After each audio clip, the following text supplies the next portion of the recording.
Have you ever walked into your own home and realized they erased you from it? Because that's exactly what happened to me. After a 13-hour flight from Seoul, all I wanted was a hot shower, a quiet couch, and maybe 5 minutes without fluorescent lighting. I'd been consulting on a brand launch for a tech firm, running on 4 hours of sleep and overpriced airport coffee. When I finally reached my apartment building, dragging 2 suitcases and a stiff neck, I had no idea I was about to step into the opening scene of someone else's life. I pushed open my door and froze. There were balloons, pink ones, dozens of them, floating, tangled, glowing under soft string lights I never hung. Confetti littered the hardwood floor. Shrill laughter echoed from the kitchen, and toddlers, actual toddlers, ran past my legs like I was furniture. A woman I didn't know handed me a deviled egg and smiled like I belonged. I didn't. I dropped my suitcase with a dull thud, and the sound barely cut through the noise. Because my apartment, my sanctuary, had been turned into a baby shower, and at the centre of it all, holding court like a queen, was my younger sister Savannah. 7 months pregnant, barefoot, perched on my white couch, unwrapping gifts like it was her personal throne. She looked up at me with zero guilt. "Oh," she said casually, like I'd wandered into a coffee shop. "Thought you moved out." I didn't answer. I couldn't. My name is Aubrey Ellis, and for anyone watching this, drop a comment if you've ever felt like a guest in your own life, or worse, like the ghost that haunts it. I took a slow breath and scanned the room. The bookshelf I built by hand, gone. My plants, half dead. My favourite mug, the one Dad gave me before he passed, being passed around like a wine glass, and no one noticed me, not even my mother. Linda Ellis finally approached, cool as ever, not a greeting, not even a glance of surprise. Just that familiar, tight smile she wears like a badge of subtle cruelty. She handed me her coat. "Just help set the food out, okay?" she whispered. "Don't ruin Savannah's day." That whisper, that single poisonous whisper, killed me more than anything else. Like I was the problem, the inconvenience, the obstacle to someone else's joy. Like I had walked into a party I wasn't invited to, not the home I paid for every single month. And that's the part that stung the most. I paid the rent, the utilities, the Wi-Fi, everything. Even while I was working abroad, I'd kept the place running. Told them gently they could check in from time to time, maybe water my plants. Mom said Savannah was uncomfortable and needed a place to stretch out. What I didn't expect was to be replaced. I didn't yell, I didn't scream, I didn't cry. I walked to the bedroom. Correction, the room that used to be my bedroom. Now it was wall-to-wall diaper towers. My mattress was stripped bare, my side table missing. The mirror was covered with baby milestone stickers, and in the corner on the floor, a garbage bag with a sticky note on top that read, "Shred." Inside, my journals, my handwritten life. They didn't just move in, they tried to erase me. I sat on the edge of that stripped bed frame, hearing them toast to a new chapter, while mine was being tossed in a black plastic bag. They clinked glasses to new beginnings by stomping on mine. That was the night something changed. That was the night I stopped asking to be seen. I started building my own closure, quiet, precise, and permanent. Some people binge revenge stories for the thrill. Me? I lived one, but not with shouting or smashed dishes, with clarity, with control, and with a very expensive locksmith. The party didn't die down until after midnight. I sat behind a closed door the entire time. No one knocked. No one asked where I'd been, how I was, or why I looked like I hadn't slept in days. It's like they'd already made peace with the idea that I didn't exist anymore. By the time they left, the apartment reeked of stale wine, baby lotion, and cheap perfume. A pile of wrapping paper had been shoved into my old laundry basket. There were cake crumbs on the couch, red punch stains on my marble counter. My floor felt sticky when I walked across it in bare feet. I didn't say a word. I just changed the sheets. On the couch I once saved 3 paychecks to buy, threw away the wilted flowers someone had left in my cereal bowls, and stood in my own hallway, staring at the person I used to be. She didn't live here anymore. I opened every cabinet that night, every drawer, and that's when I understood just how far they'd gone. My books gone, my bath products replaced with baby shampoo, my clothes crammed into vacuum bags and stuffed behind the water heater. Even my wall art had been swapped out for pastel nursery prints with sayings like, "You are loved," except I wasn't, not by them, not anymore. I found a single photo of myself still in the apartment, a snapshot from a trip to Colorado 2 years ago. I'd pinned it to the fridge with a magnet shaped like a pine cone. That magnet was still there. But the photo? Torn in half. Just the background remained. I don't know what did it. Maybe it was the photo. Maybe it was the fact that they didn't even pretend to hide what they'd done. But I finally cracked. Not loudly, not dramatically. Just this quiet, razor-edged realization. They wanted me gone. Not just out of the apartment, out of the picture. And for the first time, I let myself feel what I'd spent years pushing down, the years of being the strong one, the one who doesn't need much, the one who could handle herself. Let me tell you, being the strong one doesn't mean they respect you. It just means they think you'll stay quiet when they walk all over you. And I had. For years, every time Savannah cried, I backed down. Every time Mum said, "Just let it go," I did. Every time they said family first, they meant them first, never me. That night, I sat on the cold tile floor and stared at my own reflection in the oven door. And I thought, how did it get this far without anyone noticing? But that's the thing, right? They did notice. They just didn't care. They'd learnt they could take, and I'd still come back. And maybe that's where I went wrong. Not when I let them in, but when I never kicked them out. I don't know if anyone else has ever felt that quiet heartbreak of realizing you were never part of the we your family kept talking about. But if you've ever stood in your own home and felt like an intruder, yeah, you get it. You don't need me to explain.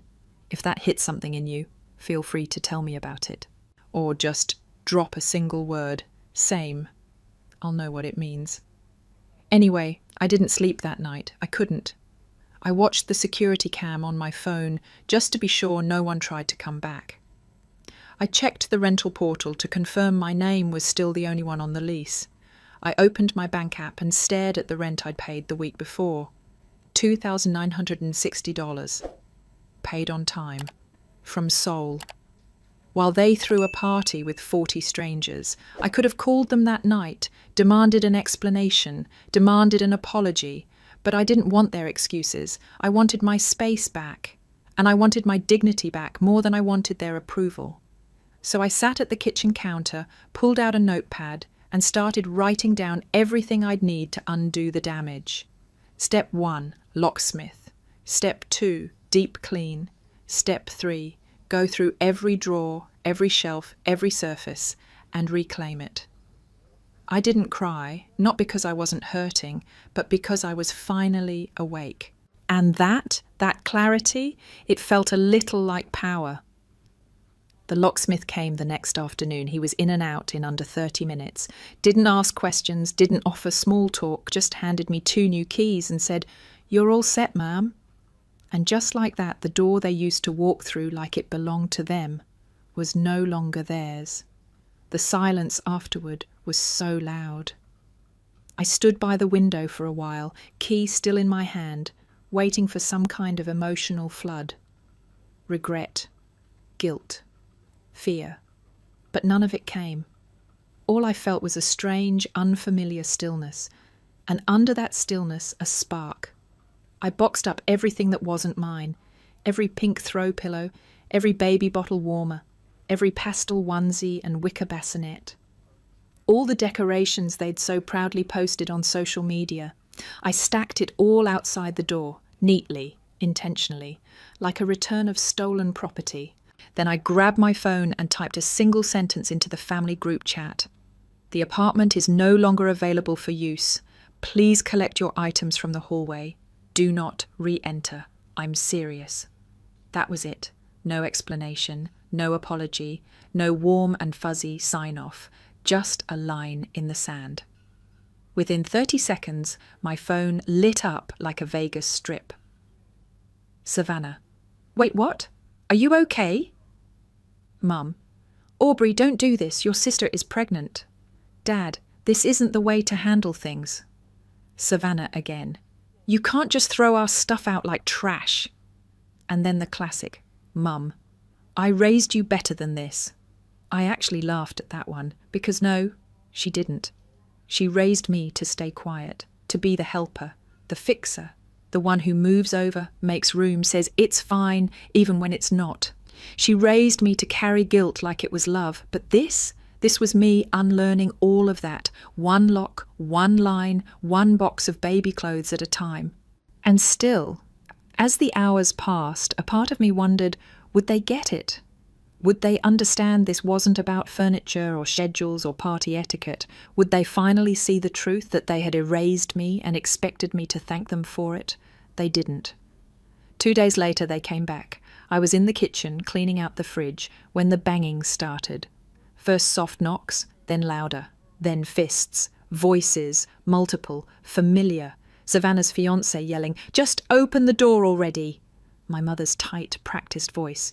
"She can't mean this. She's just upset." And Savannah, crying, loud, on cue. "She's having a breakdown," she wailed. "It's the stress from work. Tokyo changed her." I stood behind the door.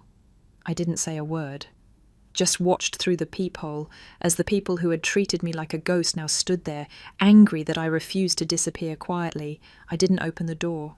Instead, I slid in my AirPods, made myself tea in the one mug they hadn't given away, and let them sit in the hallway with their noise. Hours passed. Eventually they left, and for the first time in years, I didn't flinch. Not when the elevator dinged, not when a shadow passed by my door, not when my phone buzzed with another guilt-laced paragraph from Mom.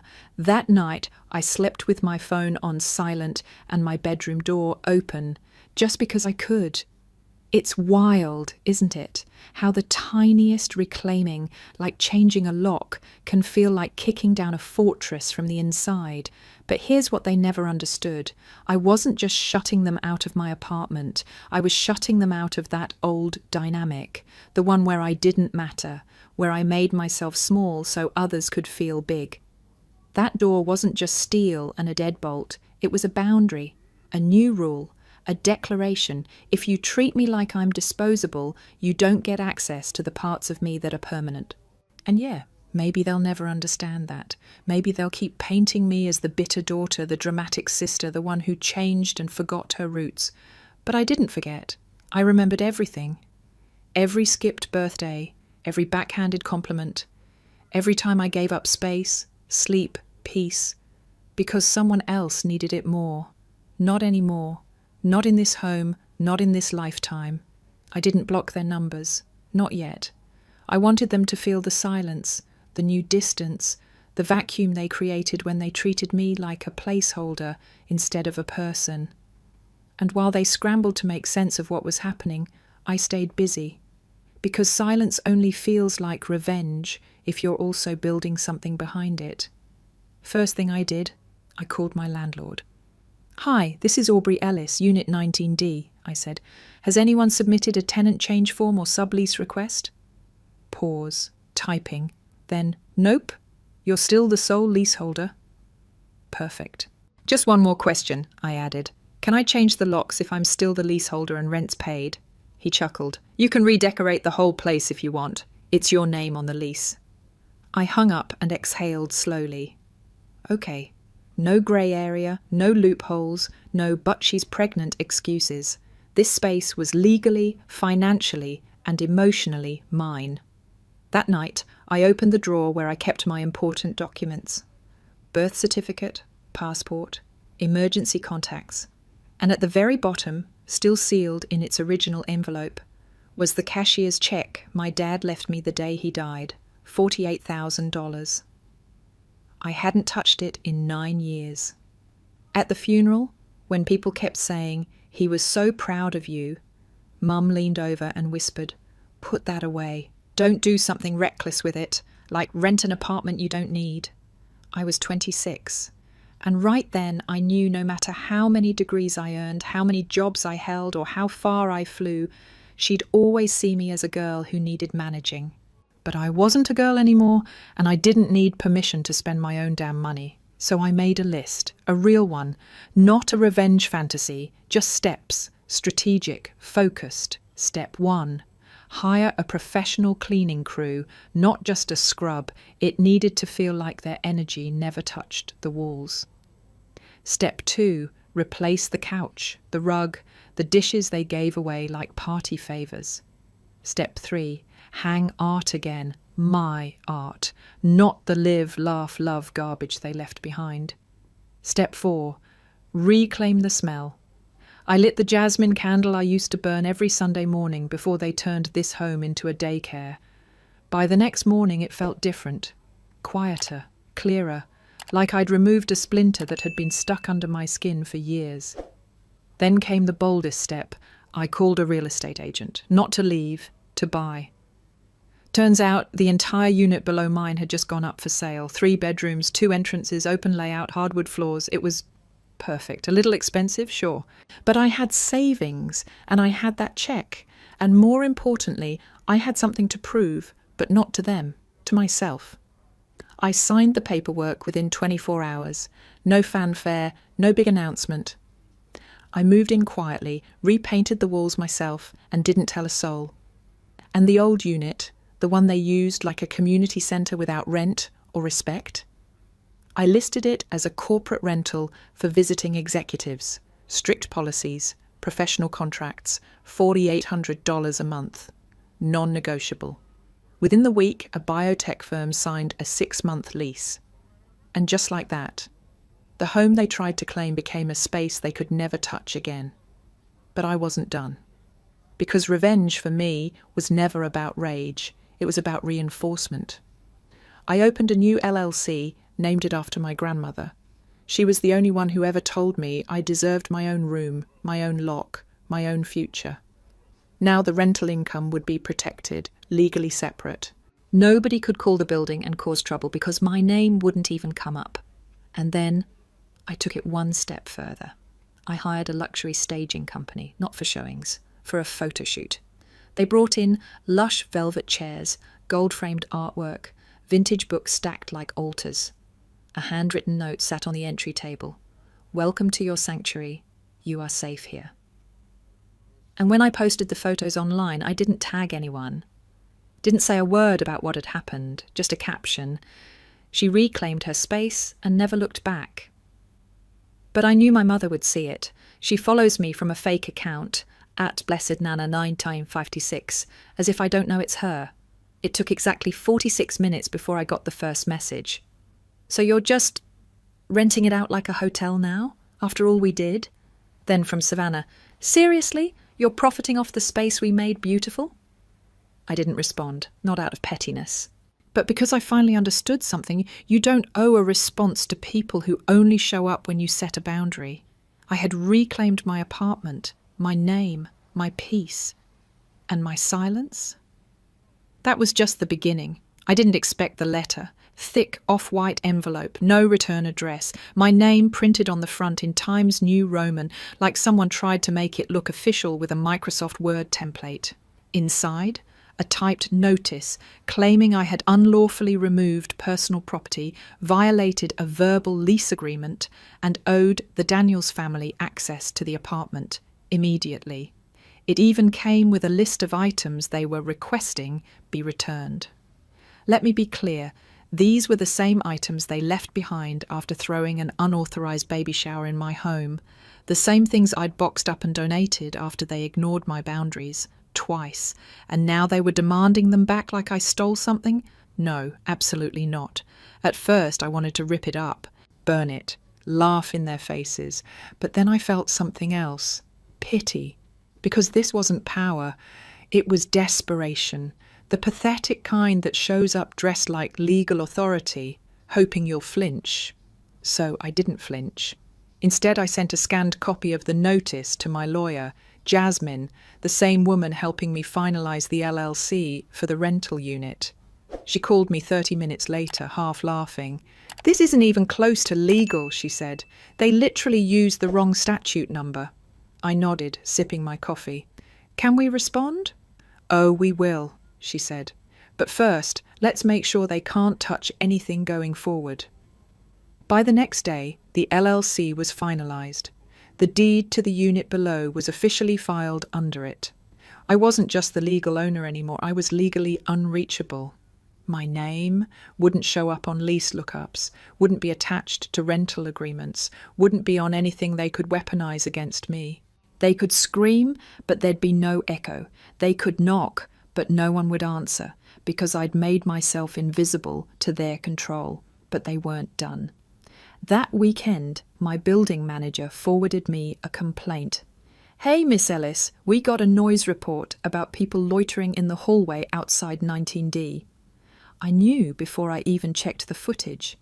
There they were, my mother, Savannah, and her fiancé, standing in the hallway yelling, not knocking, yelling, "She can't do this! We built that apartment together! Open this door right now, Aubrey!" The biotech executive renting the unit wasn't even home. They were just raging at a locked door, like toddlers demanding candy from a vending machine. I forwarded the footage to building security, filed a harassment report, and then sent one final message to the family group chat. "If you show up at my home again, any floor, any door, I will file a restraining order. This is no longer a warning." For the first time in weeks, no one replied. But that silence didn't mean surrender. It meant regrouping. Sure enough, a few days later, my cousin Mira called. "Hey," she said softly, "just giving you a heads up. Mom's telling everyone you stole from her that the apartment was actually in her name." I blinked. "She's telling people what? That you had no right to change the locks? That you forged something? I don't believe it, obviously, but people are starting to talk." I didn't even get angry. I just went still. Because in that moment it hit me. They weren't trying to get the apartment back anymore. They were trying to rewrite the story, to make me the villain, the unstable one, the daughter who snapped. Because if I was the problem, they didn't have to face what they did. They didn't have to reckon with the fact that they threw me away, and I refused to stay gone. So I made a choice, not to argue, not to defend myself, but to speak louder in a different way. That week, I did something unexpected. I donated every last item they left behind, the expensive baby swing, the unopened gifts, even the $300 custom balloon arch, to a women's shelter that supports young mums escaping controlling families. And I sent the tax receipt to my mum's email. Subject line, "In your name." Still no reply, no thank you, no insult, no lies, just bitter, heavy silence. And for once, I loved it. But the final moment, the one that broke them, it wasn't money, it wasn't legal threats, it was beauty. 2 weeks later, I hosted a housewarming party in my new place.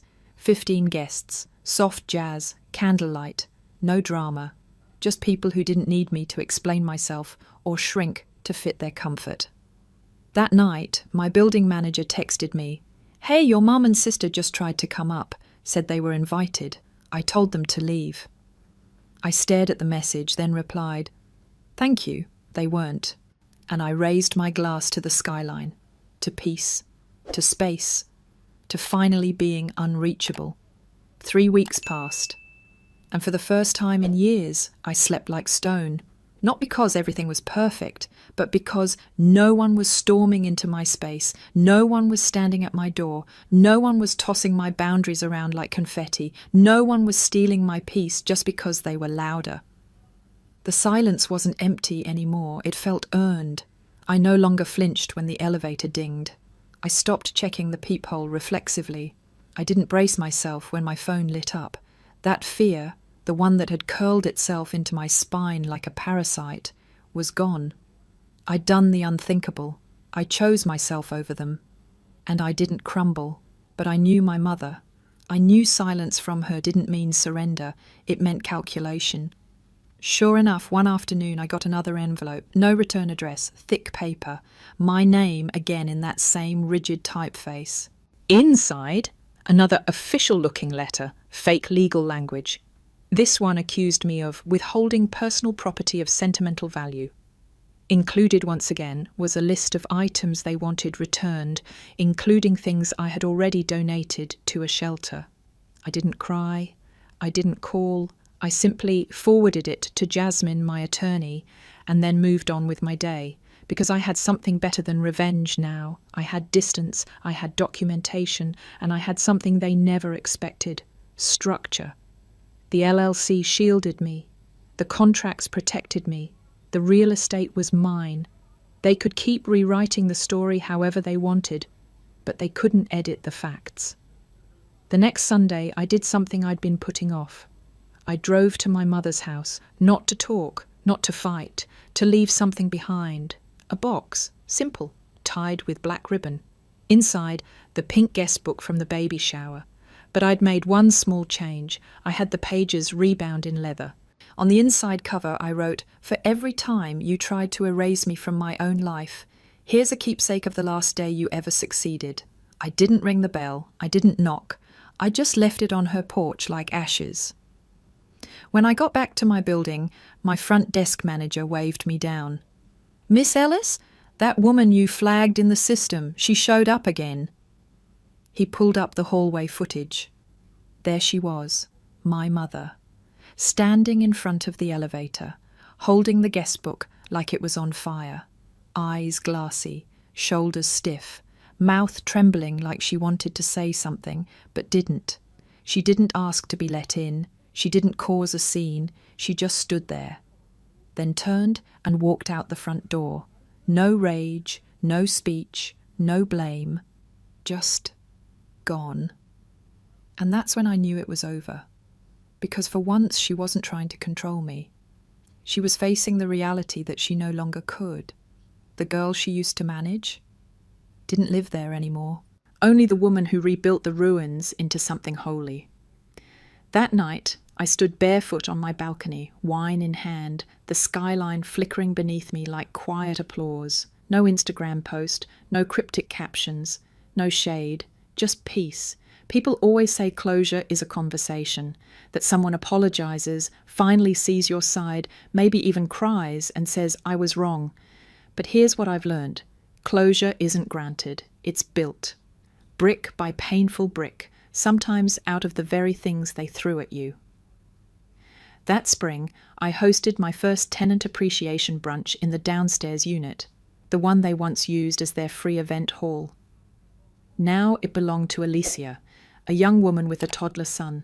She cried when she signed the lease, said it was the first place she'd ever had in her own name, no boyfriend, no in-laws, just her. She wiped her eyes and whispered, "It finally feels safe."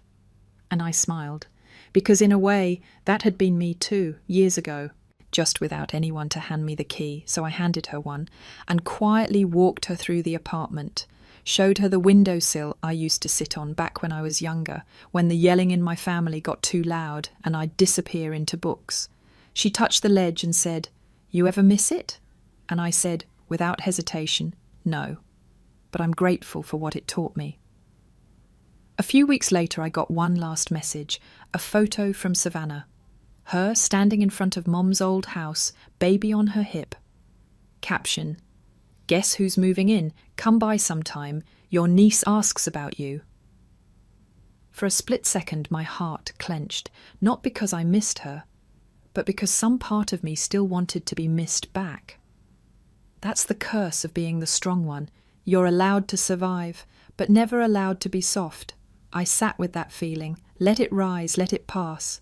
Then I typed back, "Tell her auntie says hi, and that she's always in my heart." And I blocked the number. Not out of hate, but out of healing. That evening I stood in my kitchen, the one they once turned into a prep station. I poured a glass of orange juice, leaned against the counter. The sun was rising. Light poured in through the windows like forgiveness. Not for them, for me. For every time I made myself smaller so they could feel bigger. For every "it's fine" I said when it wasn't. for every inch of space I gave away, hoping someone would finally give it back. I closed my eyes and listened to the silence, to my breath, to the peace I built with my own two hands. To anyone still watching, have you ever felt like your family erased you, slowly, silently, and then expected you to thank them for it? If that hit somewhere deep, I get it. Tell me your story, if you want, or just say, I'm still here. Because sometimes just being here is the most powerful thing we can do. And if this story found you in a quiet, lonely moment, I hope it reminded you that you're not alone, not forgotten, not broken. You're just not done yet.